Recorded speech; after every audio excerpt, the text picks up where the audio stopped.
The vault of broken promises, a daughter's trust, a father's betrayal, and the day Judge Judy saw, through the lies.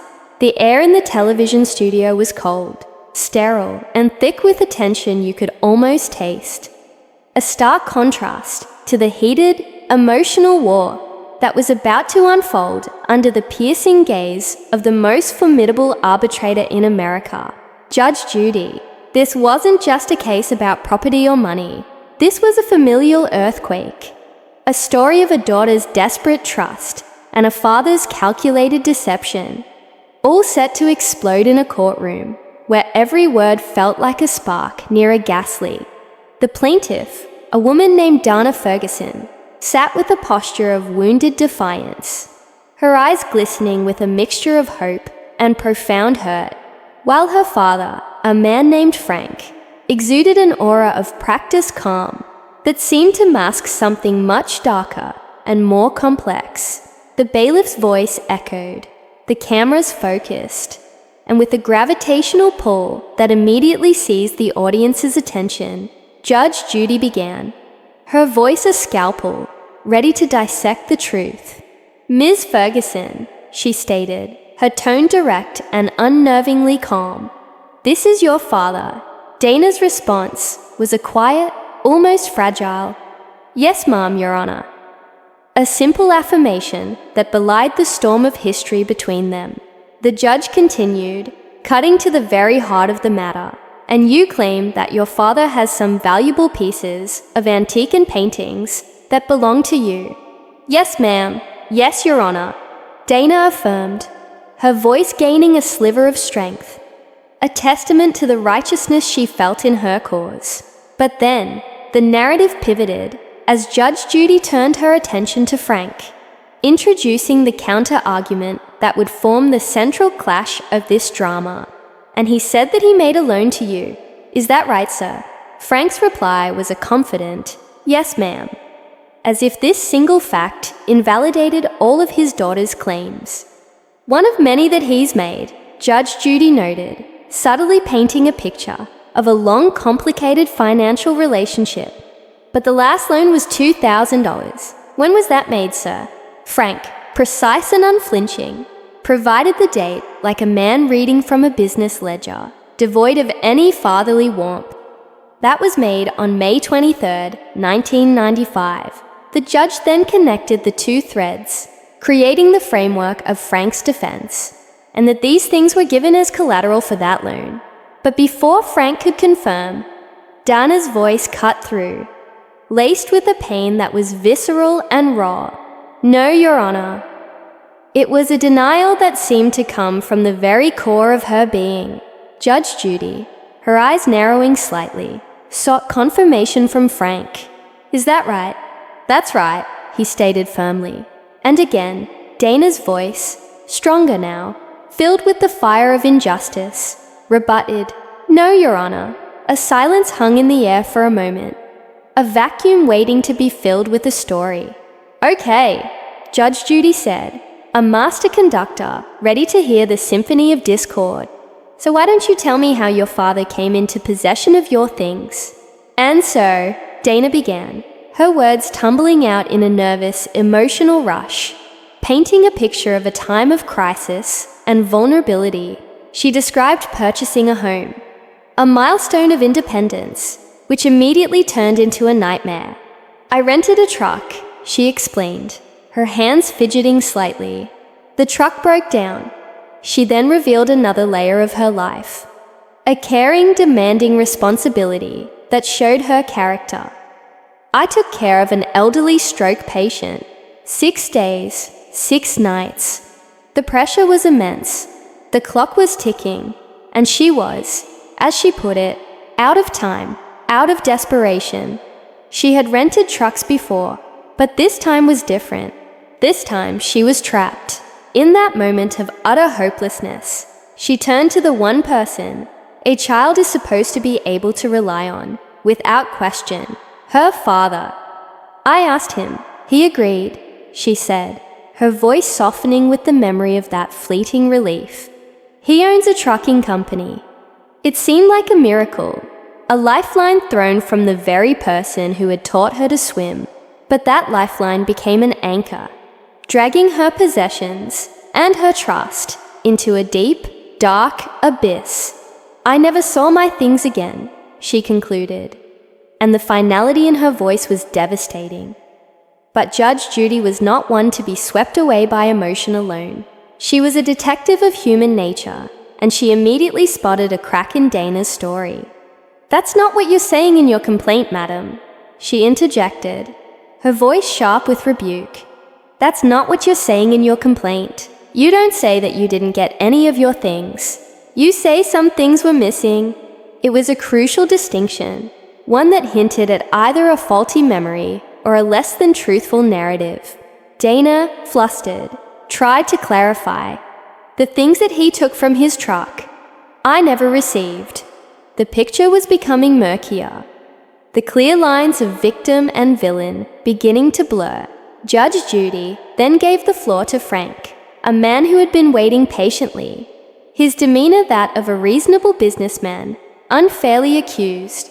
With a sigh that seemed to carry the weight of 1,000 disappointments, he began his defense. "Yes, Your Honor, I own a trucking company." He then presented a completely different version of events, one not of a helpful father, but of a put-upon storage manager.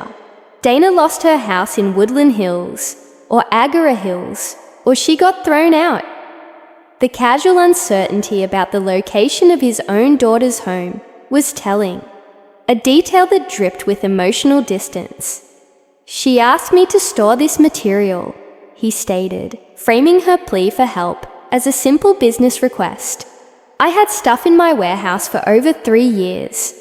He painted a picture of patience and burden, holding on to her belongings, long after any normal favor would have expired. Then, he presented his magnanimous act. "She bought a house after she had a settlement. I sent 7 loads of her stuff." 7 loads! It sounded so generous, so conclusive. He even added another layer of apparent kindness. "I give her a little Toyota pickup truck to take a walk through my warehouse, to take anything that she thought was hers." He was constructing an image of a father going above and beyond. The judge, however, was a master of timelines, and she began to poke holes in his story with the precision of a surgeon. "How much after the move did she come to do the walkthrough? And you sent 7 loads of stuff to her house?" she asked. Frank's vague reply, "It was within weeks," was met with the judge's relentless pursuit of facts. "And how long ago was this?" "Oh, this was 2 years ago," Frank said, a statement that immediately triggered an alarm in Judge Judy's mind and created a dizzying confusion for everyone watching. She turned back to Dana. "Is that when you moved?" "No, Your Honor," Dana responded, her frustration bubbling over. "I moved in October of 1994. He continued to. Judge Judy cut her off, but the date was now out there. 1994. The math was not adding up.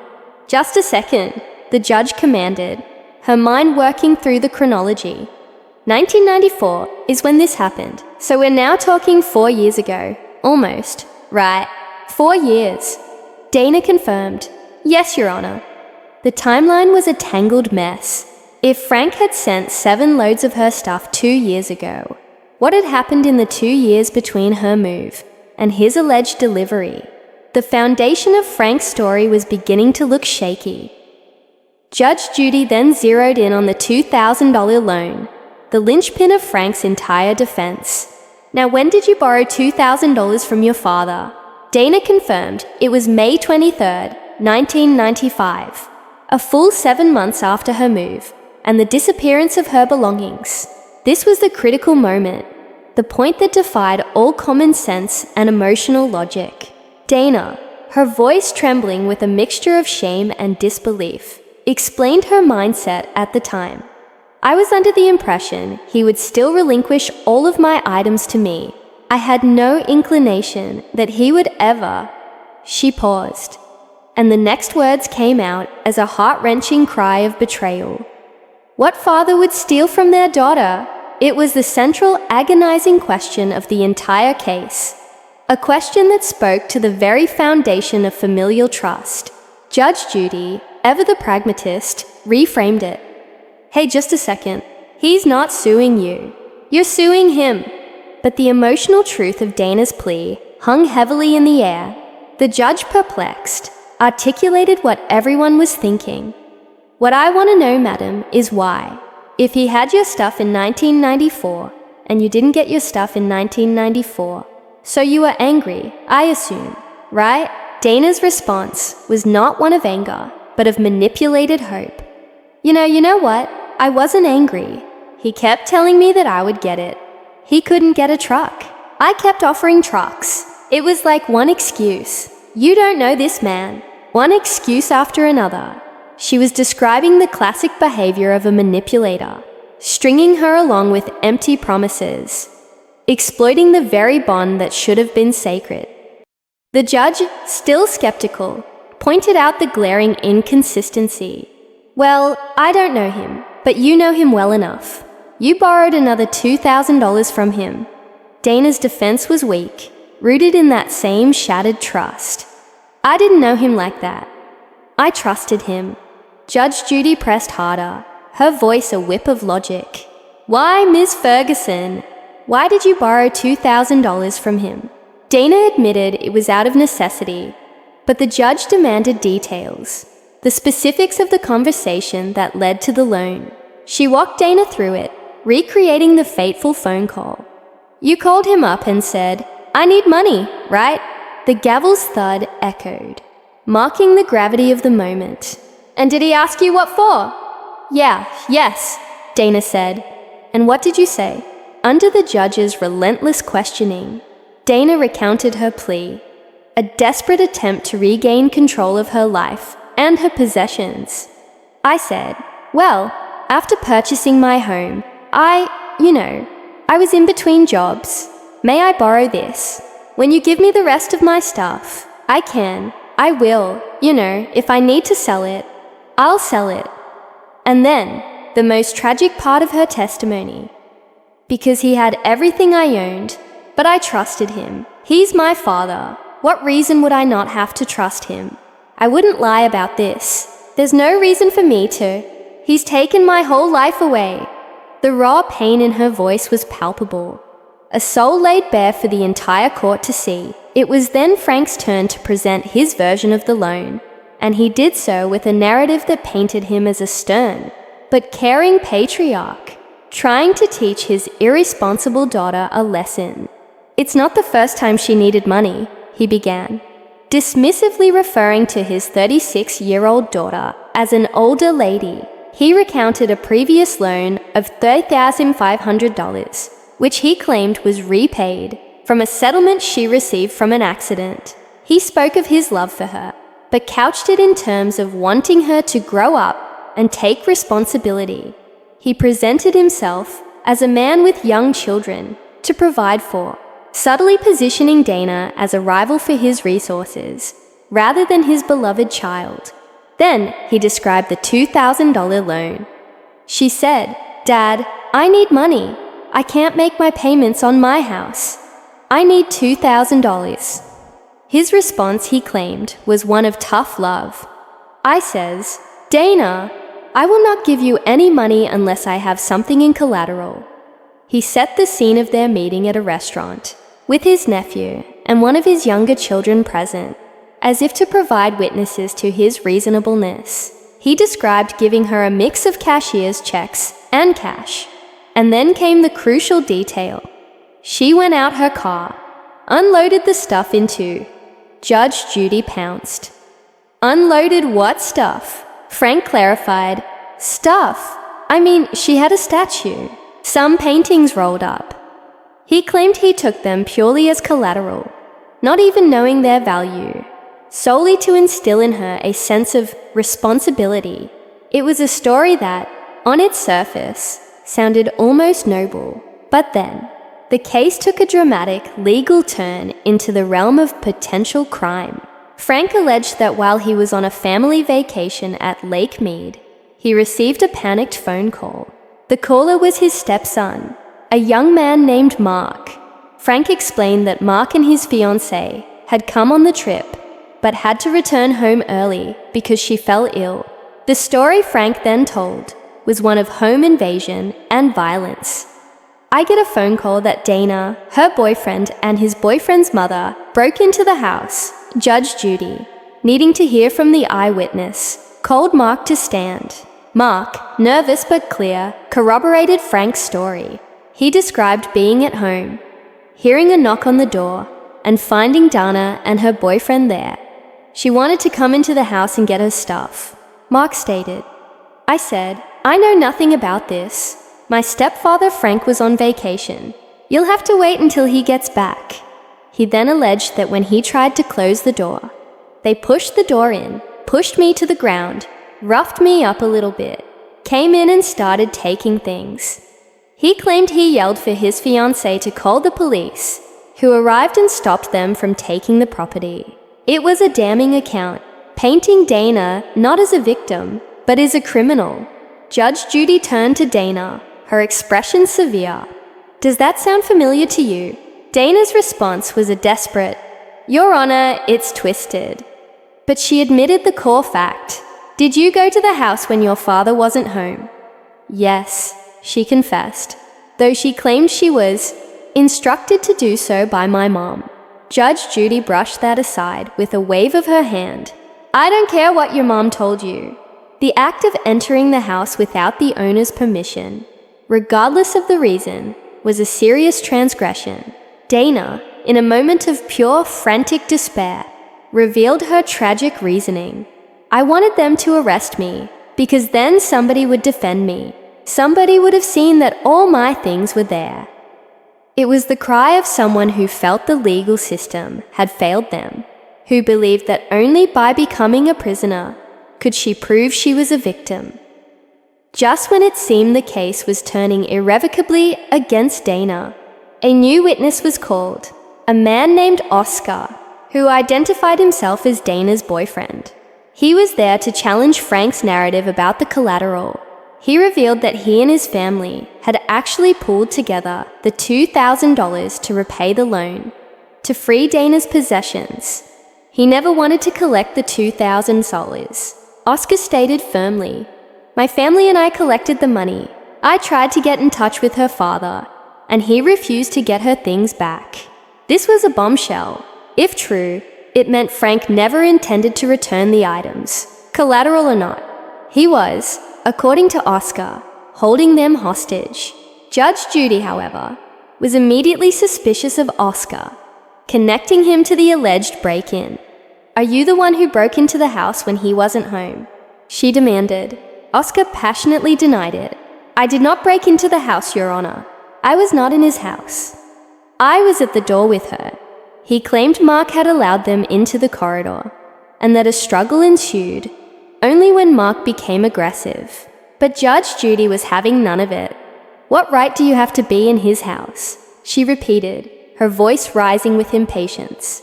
"You were going to his house when he wasn't home to take property. Is that what you were doing, madam?" Dana tried to interject, to explain, but the judge saw it as simple trespassing. The scene descended into chaos, with Dana, Oscar, and the judge talking over each other. Dana pleaded with the judge to look at her certificates and receipts, crying out, "He victimized me because he knew he could get away with it. He's done this to a number of people. You don't know this man." But Judge Judy had reached her limit. "I don't know him and I don't know you," she declared, her verdict forming not on evidence of theft, but on a foundation of common sense.